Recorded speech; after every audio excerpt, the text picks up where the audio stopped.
En un début de matinée du 3 février 1999, les habitants de Lagos étaient loin de s'imaginer qu'ils allaient être libérés d'un cannibale qui, tapis dans l'ombre, opérait aux yeux et aux vues de tout le monde sans que personne ne le soupçonnait plus que ça.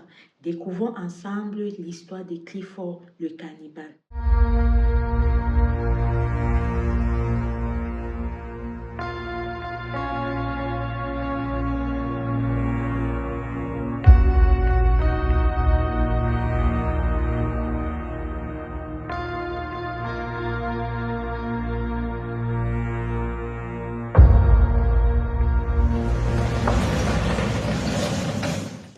Cette histoire prend place aujourd'hui au Nigeria qui, à un début de matinée du 3 février 1999, nous avons Joseph qui rentrait d'une veillée d'église.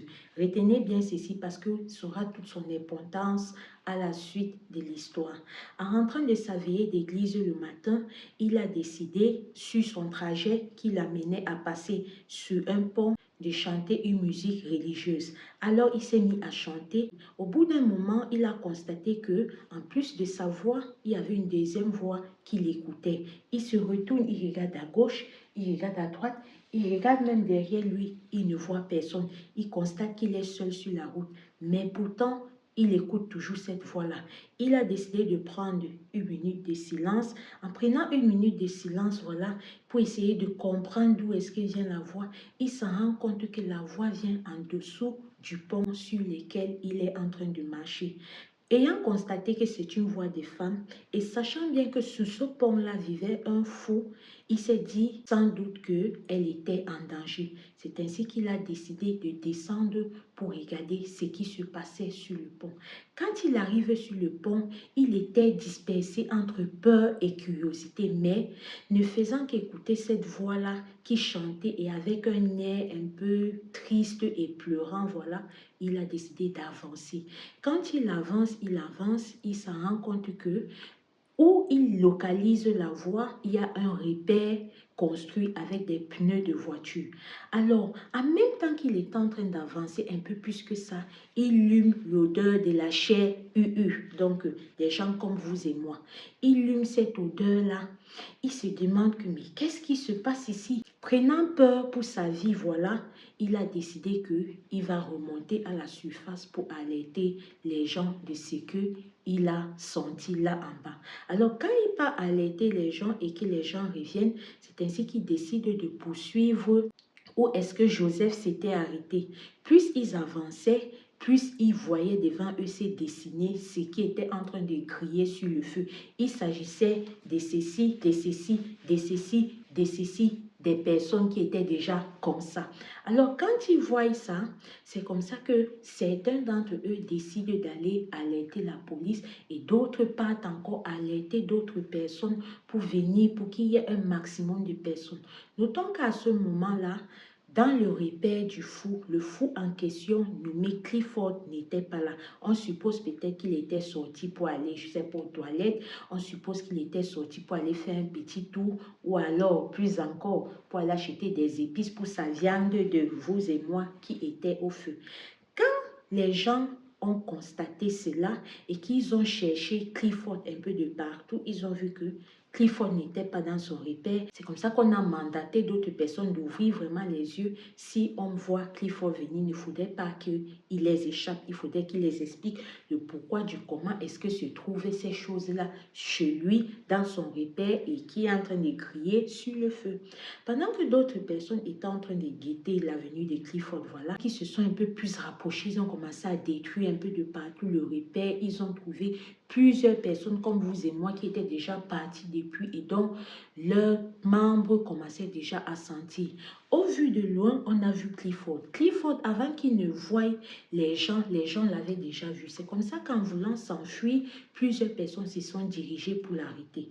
Quand on arrête Clifford, on le ramène. En même temps, on essaye de secourir la dame dont Joseph écoutait la voix. Alors, cette dame-là se nommait Awa. On a trouvé Awa dans un état vraiment critique parce qu'elle avait perdu du poids. On suppose sans doute qu'elle devait être la prochaine Vic de Clifford.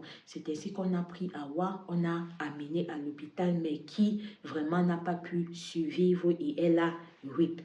On revient maintenant à Clifford. Quand on constate tout ce que je vous ai expliqué un peu avant, on se rend compte qu'au bout, non loin de son repère, il y a un autre sans-abri qui vit là-bas.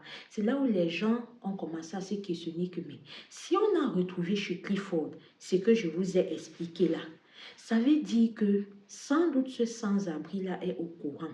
Parce qu'on ne peut pas amener des gens ici, on les ruine et ils n'écoutent même pas les gens crier, ils n'écoutent même pas les gens se débattre. C'est ainsi que la population se décide d'aller du côté de ce sans-abri. Quand ils arrivent là-bas, ce sans-abri nommé Taïrou voulait fuir, la population l'a maîtrisé. On a découvert lui aussi à l'intérieur de son repère qui était fait aussi de pneus de voiture, un trou de plus de 4 mètres. C'est après enquête qu'on a dû comprendre que dans ce trou-là, au fait, ils mettaient les gens avant que Clifford venait les prendre pour aller maintenant faire ce que vous connaissez là et qui après, il faisait ça. Revenons sur Clifford maintenant. La destruction de son abri ne faisait que se poursuivre. Grande fut la surprise des enquêteurs quand, après un moment, quand on a fini de détruire son abri, on se rend compte que à l'intérieur de ce dernier, il avait un chèque de 80 000 naira et il avait également un téléphone GSM. Alors, d'aucuns ne comprendront pas pourquoi est-ce que cette partie de 80 000 naira et cette partie de téléphone GSM évoque la curiosité de tout le monde. Ça évoque la curiosité de tout le monde parce qu'à l'époque, on parle des années 1999, où dans cette époque-là, les personnes qui détenaient un téléphone GSM, on pouvait compter juste les présidents, les grands hommes politiques, les multimilliardaires.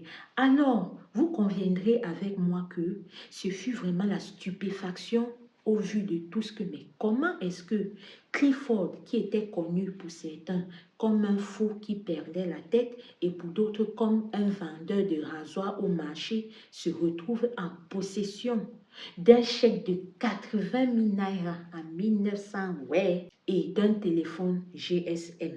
Après enquête, pour avoir une réponse à cette question, les enquêteurs ne sont pas allés par deux chemins.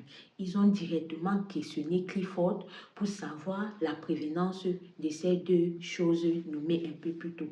C'est là où Clifford a dit qu'il y a plusieurs hommes puissants, plusieurs hommes politiques qui viennent lui rendre visite. Ce que je sais que vous êtes des personnes très sages, vous l'aurez compris. Au fait, si ces hommes venaient rendre visite à Clifford, si ces hommes offraient des chèques aussi coûteux à Clifford, si ces hommes avaient acheté un téléphone GSM à Clifford, qui s'apparate un peu au téléphone portable de notre temps, c'est à Clifford. C'est parce que Clifford, pour le compte de ces hommes puissants-là, il ripait souvent les gens ou il récupérait certaines parties qui donnait aux gens là qui s'en servaient pour pouvoir faire les choses un genre afin de rester au pouvoir, pour pouvoir faire les choses un genre afin d'avoir la domination, pour pouvoir faire les choses un genre afin de multiplier leur argent. Bref, vous connaissez le déroulé de ce genre de tapis. Mais cependant, vu que la population voulait savoir exactement qui sont ces gens et tout, et Clifford qui ne voulait pas parler, reste en suspens maintenant cette question que je vous demande à vous aussi, si ce que vous avez suivi cette vidéo jusqu'à cette partie. Êtes-vous d'accord avec les enquêteurs que ces gens qui ont donné le chèque à Clifford et le téléphone sont bien évidemment des hommes politiques? Êtes-vous d'accord avec les enquêteurs que ces gens qui font ces genres de cadeaux à Clifford, c'était dans le but que Clifford les livre un peu tout ce que je vous ai dit un peu plus tôt? Je suis très curieuse d'avoir votre point de vue sur cette partie en commentaire. Quant à moi, vous connaissez bien mon point de vue. Si j'ai décidé de traiter cette courte affaire, ça veut dire que vous savez ce à quoi je pense. Oui, je pense que ces hommes politiques donnaient tout ça à Clifford pour qu'il puisse toujours les produire, les choses de nous, si là, vous voyez un peu, ok. Si tu es arrivé jusqu'à la fin de cette courte vidéo, je t'invite à liker parce que ça m'encourage. Je t'invite aussi à liker parce que quand je fais des vidéos de ce genre, les thèmes que j'utilise, les gens s'y ne font pas monter. Et c'est vos likes qui m'aident à faire monter la vidéo. C'est vos likes qui me permettent de comprendre que voilà, on aime ce que tu fais, continue parce que vous avez sans doute constaté pour ceux qui m'apprécient bien, pour ceux qui aiment bien ma manière de raconter, je le fais avec dénouement et tout, mais j'ai pas assez de visibilité, j'ai pas assez de vues. Donc, c'est votre manière à vous de m'aider si vraiment vous voulez m'encourager et tout et tout. Là, c'était la rubrique True Crime Africain. N'oubliez pas que sur cette chaîne aussi, nous parlons des histoires mystiques et vraies. Alors, si toi aussi, tu as ton histoire mystique et vraie, je t'invite à m'écrire sur notre numéro de WhatsApp qui s'affiche sur l'écran à ce moment-ci là et de venir. Ça peut prendre souvent quelques heures, maximum 24 heures, pas plus, et je vous réponds toujours et on se met d'accord sur comment est-ce que je vais présenter votre histoire au public. Et comme je dis toujours, ne simplifiez pas votre histoire parce que vous ne pouvez pas savoir ce que vous simplifiez, à quelle hauteur ça peut aider le prochain. Alors, à défaut de me répéter, je vous demande de liker la vidéo, de partager, de vous abonner si cela n'est pas déjà fait et d'activer votre cloche de notification pour ne rater aucune de nos publications futures. Si tu le fais déjà, je te remercie. Et si tu ne l'as pas encore fait, qu'attends-tu? Vas-y, abonne-toi parce que le train qui a commencé là, ça va aller jusqu'à... Merci. N'oubliez pas d'être prudent. N'oubliez pas de prendre soin de vous. N'oubliez pas de prier sans cesse parce que le dehors est miné. Bye bye, la famille.